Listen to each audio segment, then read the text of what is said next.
I want to go back a little bit because there's a lot of interviews that you've done, and I've watched a lot of stuff over the time. But like we were talking about, a lot of it's sound bites because it's quick and short, and like these entertainment, interviews. And that's why I was really grateful that you took out the time to do this. But you were diagnosed, as far as I read, with dyslexia at age 7. Yes. And I was wondering how, a lot of our community and our audience is diagnosed as well, or some of them are not, but they're finding out later on in life. How did that affect you, or how were you set up for success with that because as an actor, you've got to learn lines, you've got to read lines. There's a lot of activities that people would assume are quite challenging. Sure. But you found a way, and walk us through that a little bit. I don't know.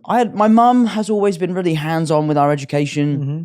She, really wanted us to just do our best. Our dad always said, like, look, I don't care what grades you get. As long as you try your best, and that's all that we can ask for. Mm-hmm. But yeah, my dyslexia, it's really just my spelling. I mean, honestly. It's just that, yeah. Those sort of games that you play at Christmas. Have you ever played the one where you have to write down the answers? It's such a good game. Is it Boulder Dash? I don't know Boulder Dash. Is it? It's basically a game where someone will read out a scenario or ask a question, and then you have to answer the question to the best of your ability, but you can also bluff and lie. Oh, I've never played this game. And if you write somewhat a believing answer and people vote for your answer, you win. Oh, cool. Okay, I've never played it. Which is great. Yeah. But when I play it, everyone's like, what does that say?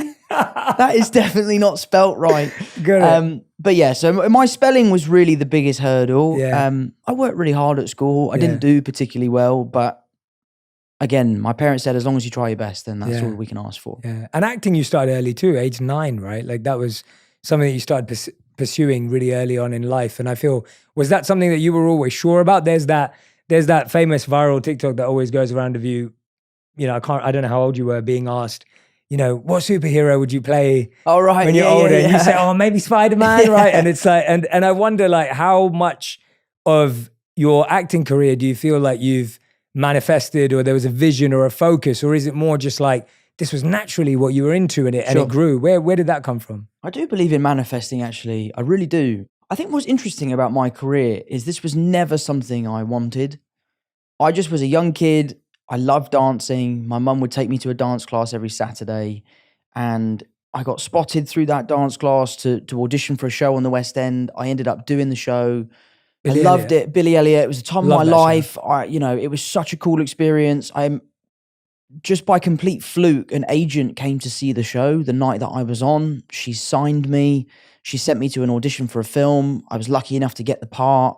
All of a sudden, I was on set with Ewan McGregor and Naomi Watts, and we made The Impossible. And to be perfectly honest with you, it was just a hobby.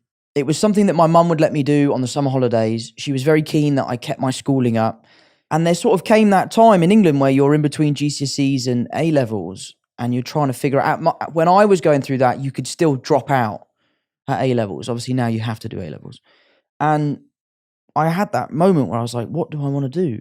I could try and stay at school and figure out what I want to do, or this thing that's been a hobby, but my sort of summer holiday activity, which is acting, I could try and do that for a living. And I've been so lucky that I've been, offered jobs and all that sort of stuff.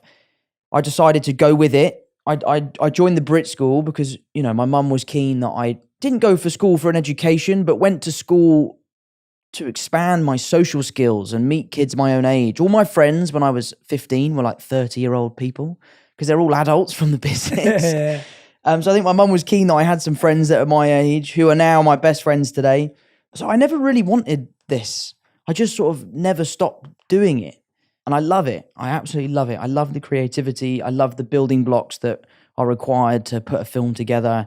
I love the collaboration on set between people from all different walks of life. A film set is a melting pot of all sorts of different people.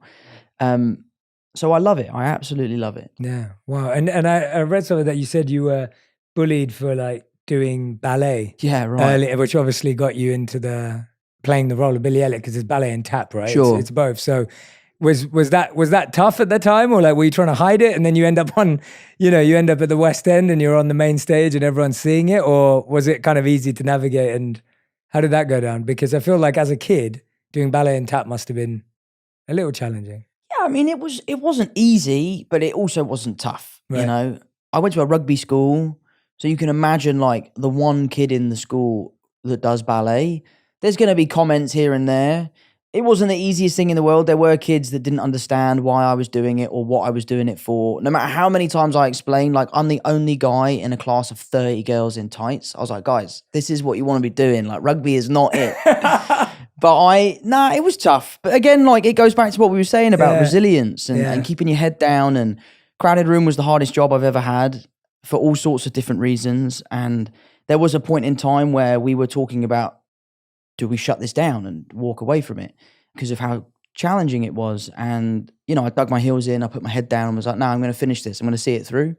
And I think, you know, you learn from past experiences like that. So I really am proud of the way everyone handled the crowded room. And I think that stems from my childhood, my dad's experiences and all that sort of stuff. Yeah. Well,